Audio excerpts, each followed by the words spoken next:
she said, "Oh, that's no problem, except that I can't make it when we were supposed to go out.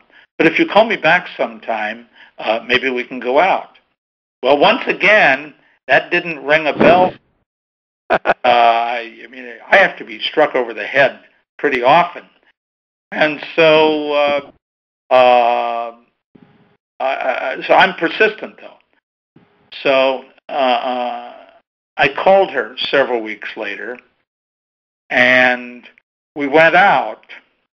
And when I say we, I mean this is the very plural, very collective we, because she and I went out with her parents, just in case, I guess, I turned out to be a scarecrow or a monster or, God forbid, a villain of some sort. And the four of us had a lovely evening. I think the movie we saw was Pal Joey. And then the four of us decided not to date any longer. So we didn't, and then I went on to other activities.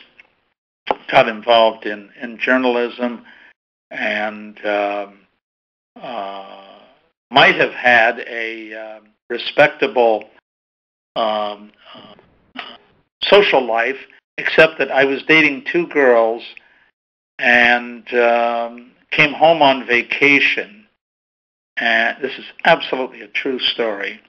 And I wrote to both of them while I was home, except that I put the wrong letter in the wrong envelope. One I never saw again. Other one I saw one very awkward time when she too lived in a small town, and we drove to a movie far away, and we had a little conversation. And when I say far away, I'm talking about 25, 30 miles. 25, 30 miles to a movie. Anyway, so we did, and the movie, who knows what the movie was, but on the way home, not a word was said. I mean, not a word, not even a hiccup. And so so I thanked her at the end of the evening, and that was the end of that relationship. But anyway. So, how did it affect you as a kid, having this difficulty? Not at all. Not at all. I had no idea that I was one stick, one bone different from anyone else in my hometown. I never was treated differently. I never was treated sympathetically, empathetically by any teachers, by any professionals. In the 7th grade, I took up trombone, and as far as I knew, I was going to be the next Tommy Dorsey or Jimmy Dorsey or whoever, whichever one was the trombonist. And it never really occurred to me. I mean, really, green kid.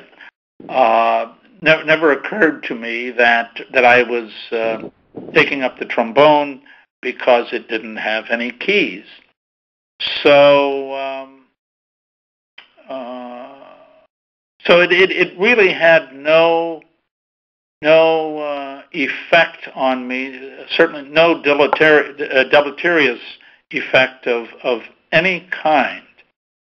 As far as I was concerned, if you had asked me on graduation night, I had a 100% normal, natural childhood.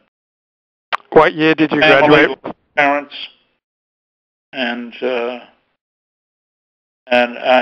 had but one date, and that was with a girl who was a low on the totem pole choice. Nice girl, but she did nothing for me, held no appeal for me, and we went out one time. However, I've tried to compensate for it since, and I have been married 3 times, this time quite happily, for 9 years. So we've been together for 10, married for 9 in another month or so. What year did you graduate from high school? 1957. I think Garfield was president. A long time ago.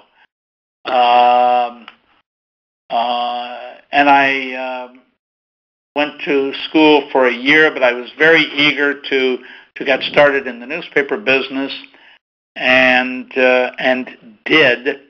And here's another towering sign of my naivete. Everybody around me was eager to get his driver's license. I was not. And when I took my first full-time newspaper job at 19, I didn't drive. And I was sports editor of an old newspaper on the Ohio-Indiana, or near the Ohio-Indiana border, and Annie Oakley's hometown. And so I was sports editor there for 3 years, but not until the middle of my stay did I get a driver's license, and then shortly thereafter, thank God, a car. So I have driven for 51 years or so now, something like that. When was the last time, if you can recall, when someone treated you badly because of your difficulty? Oh,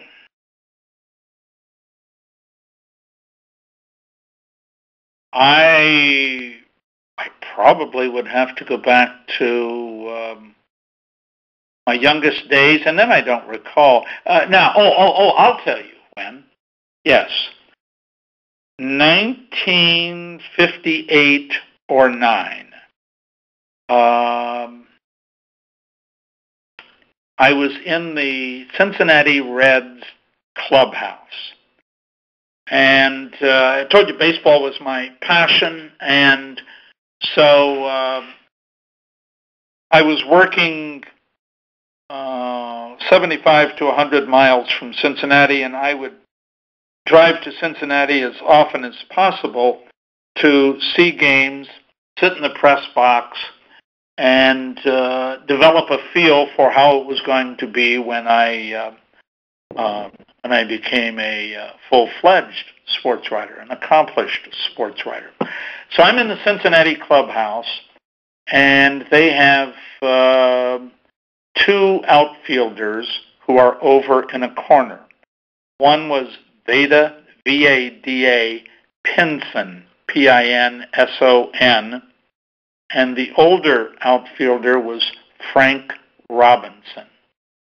And they were talking in a stage whisper about my hands, and supposedly I shouldn't have heard them, I guess, but they really kind of wanted me to hear it. And they looked over at me and pointed and giggled almost uncontrollably. Now that was 52, 53 summers ago. I don't think there has been a single incident since then. Certainly people have had their thoughts, but people look at me, stare at my hands or at my feet. I have 2 toes in half-moon shape on each foot, and the result is that while my feet are quite wide, they also are shorter in length than most people's, certainly shorter than anyone my height. I'm 6'2½". And so the front ends of my shoes tend to turn up, and people will look there, and they also will stare at my hands. When I accept change from a cashier, periodically a cashier will exclaim and jump